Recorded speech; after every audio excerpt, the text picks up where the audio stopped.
कि आपका बच्चा आपका नमक खाया है, आपका जो खून पसीने की कमाई लूटी जाती है, किसानों को जो आत्महत्या करना पड़ता है, खाने पीने के नाम पे भीड़ के द्वारा जिस तरीके से मुसलमानों की हत्या की जाती है, जिस तरीके से इस देश के शोषितों और वंचितों को पढ़ने लिखने और नौकरियों में जाने से रोका जाता है, इस संबंध में जब कोई सवाल उठता है, जो सवाल पूछता है, तो उसको ये देशद्रोही कहने का काम करते हैं। अंग्रेजों को जो हमने भगाया, तो अंग्रेज हमारे साथ क्या करते थे?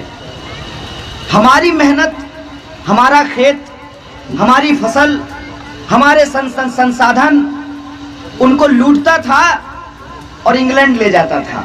जैसे अंग्रेज हम हिंदुस्तानियों की तुलना कुत्तों से किया करते थे, वैसे ही अंग्रेजों के ये चापलूस आज भी हिंदुस्तानियों को कुत्ते से तुलना कर रहे हैं। जनता ने कमर कस लिया है, जितना जोर लगाना है लगा लीजिए, जितना पूंजीपति का चंदा है उसका आप गर्मी पैदा कर दीजिए। आप पैसे से अपना ईमान बेच सकते हैं, लेकिन यह जरूरी नहीं है हिंदुस्तान की आवाम का ईमान आप पैसे से खरीद सकते हैं। मैं आपका बच्चा हूं, आपका बेटा हूं, आपके बीच का हूं, आपका लाल हूं। आप मुझे प्यार करते हैं, आपकी मोहब्बत में महसूस करता हूं, और आपकी मोहब्बत की ये ताकत है, उसी से ये हिम्मत मिलती है कि अरबों खरबों के इस प्रधानमंत्री को हम 2 कौड़ी का आदमी भी नहीं समझते हैं।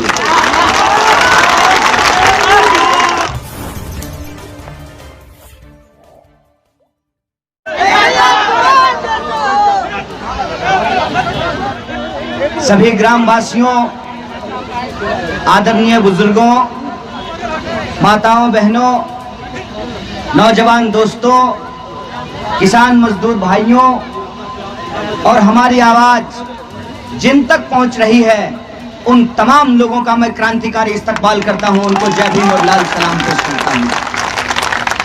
दोस्तों, और जन्म एक ऐसी चीज है जिसमें आपका बस नहीं चलता है। आपका बस चलेगा? आप तय कर सकते हैं क्या कि आप कौन सी जात या कौन सा धर्म में पैदा होंगे, धरती के कौन से कोने में पैदा होंगे, हिंदुस्तान में पैदा होंगे कि इंग्लैंड में पैदा होंगे? ये हम नहीं तय कर सकते हैं। जन्म एक ऐसी चीज है, जो लोग खुदा को मानते हैं, अल्लाह को मानते हैं, जो भगवान को मानते हैं, और जो लोग नहीं मानते हैं, लेकिन दोनों इस बात को मानेंगे कि जन्म एक ऐसी चीज है जिसको आप तय नहीं कर सकते हैं। लेकिन सबसे बड़ी दुखद बात यह है कि पूरी दुनिया में, ऐसा मत समझिए कि सिर्फ हिंदुस्तान में और बेगूसराय में, पूरी दुनिया में सबसे ज्यादा भेदभाव यदि किसी नाम पे होता है तो जन्म के नाम पर होता है। आप किस कोख से पैदा लिए हैं, आपकी जाति क्या है, आपका धर्म क्या है, इस आधार पे आपके साथ भेदभाव होता है। और हिंदुस्तान तो इस मामले में अजीबोगरीब देश है। एक मैं मजेदार बात आपको बताता हूं, और जो लोग बाहर कमाने के लिए गए हैं, विदेशों में रहते हैं, उनसे पूछिएगा, उनको ये बात मालूम है। इस्लाम में जाति नहीं है। मस्जिद में कोई ऊंच नीच होता है? अल्लाह के सामने हर कोई सर झुकाता है। इस्लाम में कोई जाति नहीं है। लेकिन जब ये धर्म हिंदुस्तान आया और लोग यहाँ पे मुसलमान हुए, तो इस्लाम में जाति नहीं होने के बावजूद मुसलमान में जाति पैदा हो गई। अब आप सोच करके बताइए, जो लोग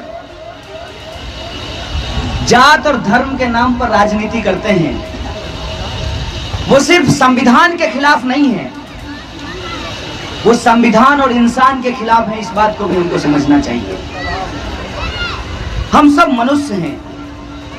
हम सब, अगर आप आस्तिक हैं, अगर आपको अल्लाह और खुदा में भरोसा है, तो हम सबको उसी खुदा ने बनाया है, उसी ईश्वर ने हम सबको बनाया है। अगर आप विज्ञान को मानते हैं, तो विज्ञान के आधार पर भी हम सब होमो सेपियंस हैं। अब बताइए, किसी मुसलमान के पेट में अगर कोई छुरा भोंकेगा तो खून निकलेगा, किसी हिंदू के पेट में भी कोई छुरा भोंकेगा तो खून ही निकलेगा। हमको अगर पीटेगा तो आंख से आंसू निकलेगा, आपको कोई पीटेगा तो कान से आंसू निकलेगा कि आंख से ही आंसू निकलेगा। विज्ञान के हिसाब से भी हम सब होमोसेपियंस हैं, हम सब मनुष्य हैं, लेकिन ये भेदभाव क्यों है? जबकि अंग्रेजों को जो हमने भगाया तो अंग्रेज हमारे साथ क्या करते थे? हमारी मेहनत, हमारा खेत, हमारी फसल, हमारे संसाधन उनको लूटता था और इंग्लैंड ले जाता था। हमारी ही कलेजे पे बैठकर, हमारी ही छाती पर बैठकर हम पर ही शोषण करता था। और रेस्टोरेंट के बाहर लिखा होता था, भारतीयों और कुत्तों का प्रवेश वर्जित है। हमारी तुलना वो कुत्तों से किया करते थे। अब मैं एक स्टेटमेंट आप लोगों को याद दिलाता हूं।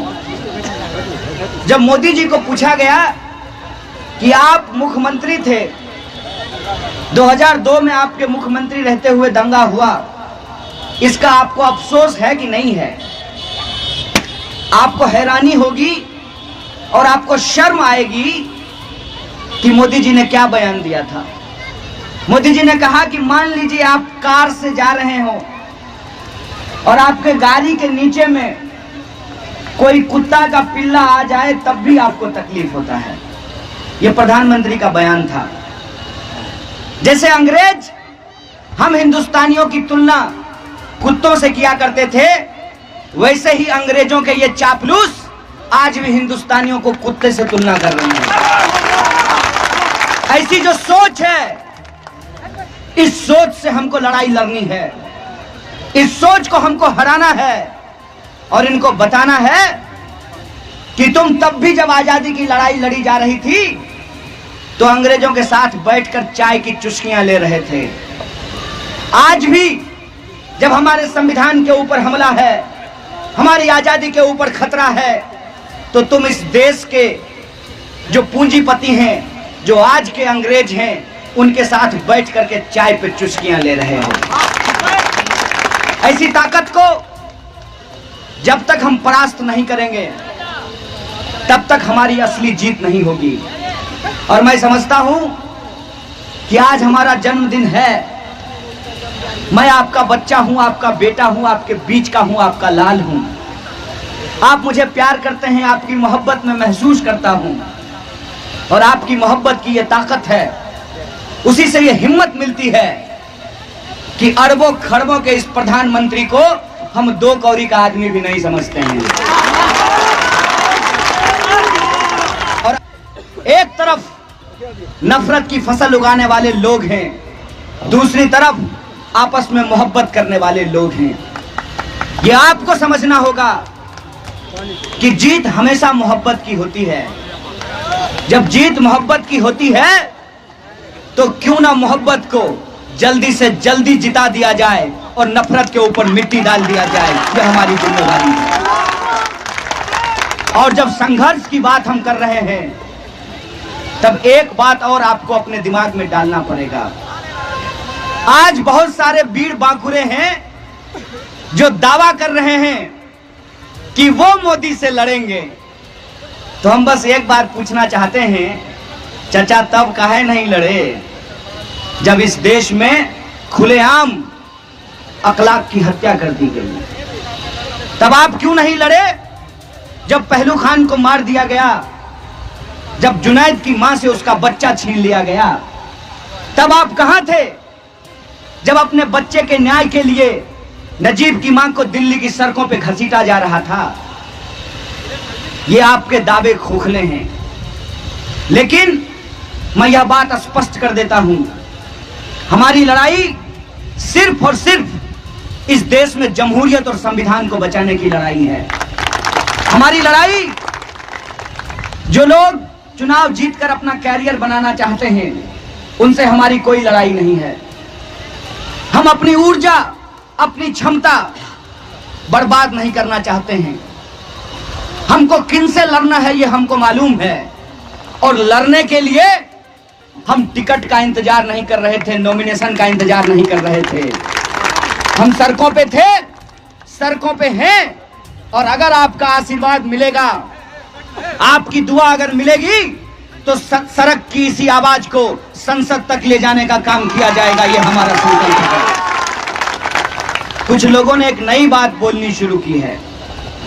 देश का प्रधानमंत्री ही जब झूठ बोलता हो तो मंत्री झूठ बोलेगा, इसकी पक्की गारंटी है। दुकान पे लिखा रहता है ना, फैशन के दौर में गारंटी की इच्छा मत करें। लेकिन जुमलों के इस दौर में 100% आप जुमलेबाजी का परिचय देख सकते हैं भाजपा के किसी भी मंत्री या प्रधानमंत्री के द्वारा। ऐसा झूठ, ऐसा झूठ की कसम से झूठ भी कहे कि मेरा ही नाम बदल दीजिए योगी जी। ऐसा झूठ। और जनता तो छोड़ दीजिए, देश की सर्वोच्च अदालत में सरकार के प्रतिनिधि झूठ बोल रहे हैं। एलईडी बल्ब का दाम बता रहे हैं, लेकिन राफेल का दाम बताने के लिए तैयार नहीं है। और हर दिन एक नया झूठ बोलते हैं। पहले बोले राफेल में कोई चोरी नहीं हुई है, कैग ने इसकी जांच कर ली है। विपक्ष ने कहा कि कैग का रिपोर्ट लीडर ऑफ अपोजिशन को भी भेजा जाता है, नेता प्रतिपक्ष को भी भेजा जाता है, लेकिन उसको तो भेजा ही नहीं गया है। तब उन्होंने कहा कि नहीं, कैग ने जांच नहीं की है, रिपोर्ट हमारे पास रखी हुई है। तो लोगों ने कहा कि रिपोर्ट रखी हुई है तो रिपोर्ट दीजिए। तब सरकार ने कहा कि रिपोर्ट चोरी हो गई है। तो फिर कहा गया कि रिपोर्ट चोरी कैसे हो गई? तब कहा कि नहीं, चोरी नहीं हुई है, फोटोकॉपी हो गया है उसका। जब कहा कि ठीक है फोटोकॉपी हो गई, फिर भी पूरा रिपोर्ट दीजिए और बताइए कि कितना दाम है। तो कहा कि पीछे से 3 पन्ना चोरी हो गया है। बताइए झूठ भी शर्मा जाएगा कि नहीं शर्मा जाएगा? ऐसी जुमलेबाजी कि प्रधानमंत्री जब जुमलेबाजी कर रहे हो, जब ध्यान से उस आदमी को आप बोलते हुए सुनिएगा, हालांकि उसके लिए आपको बहुत धैर्य की जरूरत पड़ेगी, आपको सब्र की जरूरत पड़ेगी। लेकिन अगर आपके पास सब्र है और उस इंसान को यदि आप बोलते हुए सुनेंगे, तो मुझे तो यही लगता है, पता नहीं आपको क्या लगेगा। जैसे बाजार में कोई खटमल मारने की दवा बेचने वाला नहीं होता है, खटमल मारने की दवा ले लो, चूहा मारने की दवा ले लो, उसी स्टाइल में वो आदमी बोलते हैं। और वो जो खटमल मारने की दवा बेचने वाला होता है, और वो जो है दांत खाज खुजली की जो दवा बेचता है, कन्हैया महलम, वो आदमी जो बोलता है उस बात को ध्यान से सुनिए। क्या बोलता है? एक बार ले जाइए, बार बार लेके जाइएगा। एक बात बताइए, एक बार में जब खटमल मर जाएगा तो दूसरी बार क्या उसको सर में लगाने के लिए ले जाएंगे?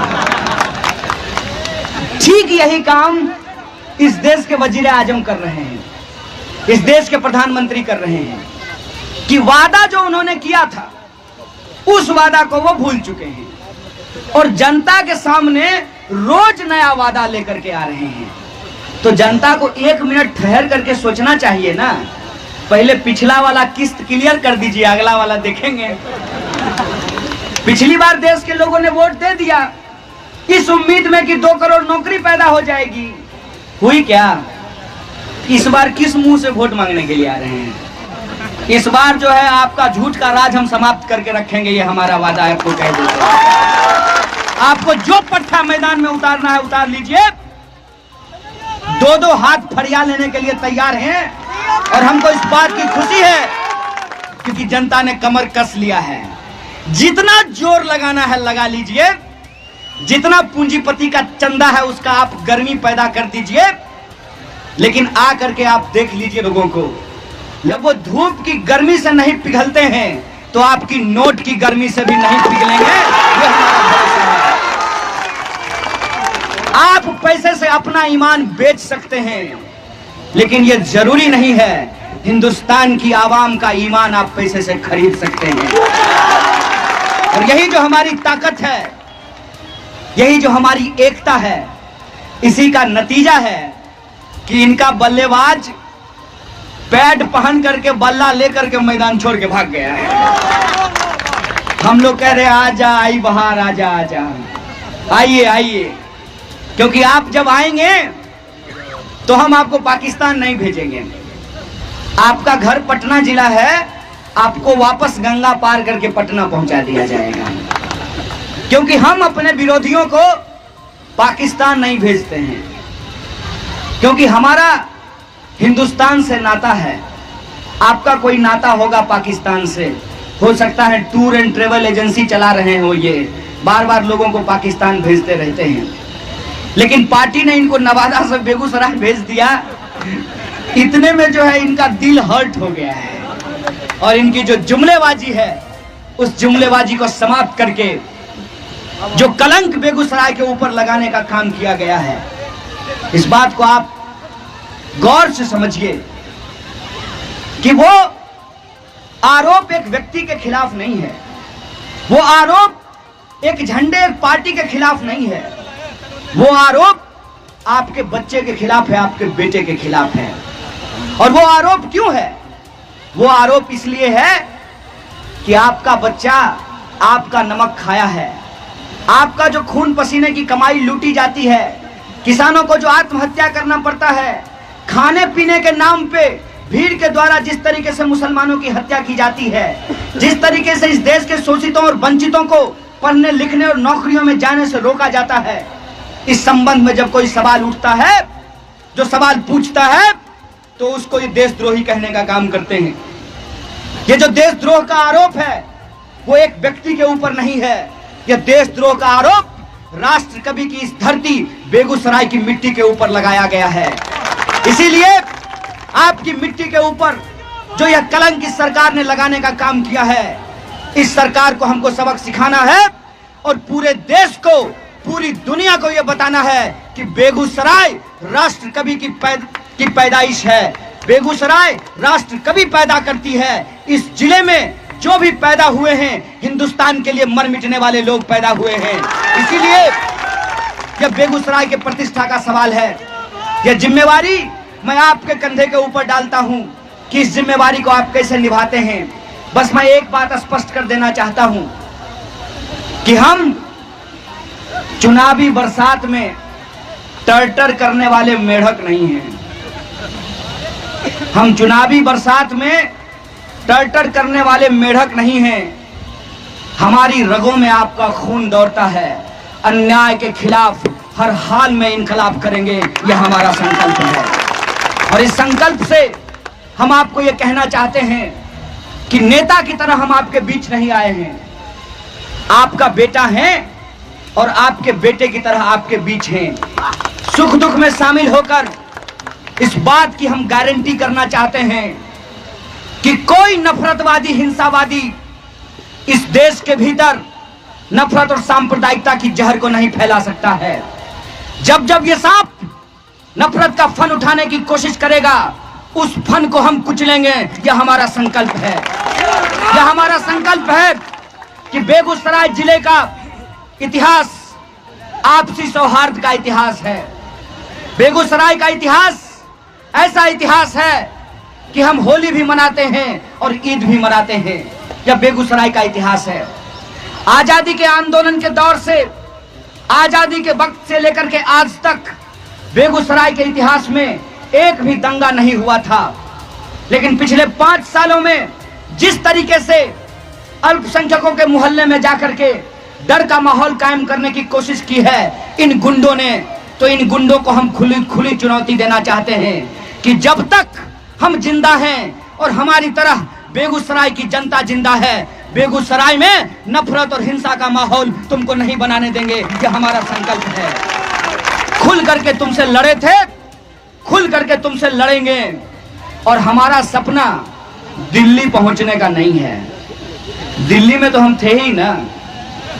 दिल्ली से बोरिया बिस्तर लेकर के आए हैं किसी बेईमान फकीर की तरह, लाखों का सूट पहन करके बोरिया बिस्तर लेकर के चले नहीं जाएंगे।